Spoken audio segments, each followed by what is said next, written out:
வணக்கம் நண்பர்களே. வெற்றிவேல் வீரவேல். ஸ்கந்த சஷ்டி என்பது முருகப்பெருமான் அருள் வேண்டி கடைப்பிடிக்கப்படும் முக்கியமான 6 நாள் விரதமாகும்.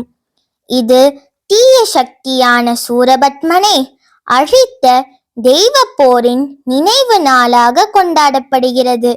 ஸ்கந்த சஷ்டி ஒவ்வொரு ஆண்டும் ஐப்பசி மாதத்தில் துவிதியை திதி முதல் சஷ்டி திதி வரை 6 நாட்கள் நடைபெறும். சூரபத்மனால் தேவர்களின் துன்பத்தை பார்த்த பார்வதி தேவியும் சிவபெருமானும் தங்கள் தெய்வீக சக்தியால் ஒரு தீக்கதிரை உருவாக்கினர். அந்த தீக்கதிர் 6 குழந்தைகளாய் பிறந்து கார்த்திகை தேவதைகளின் அவற்றை வளர்த்தனர்.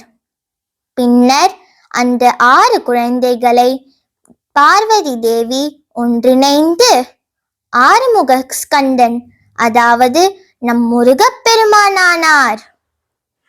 முருகன் வளர்ந்து சூரபத்மனை அழிக்க தயாரான போது அவர் தாயான பார்வதி தேவியிடம் வந்து நமஸ்கரித்தார்.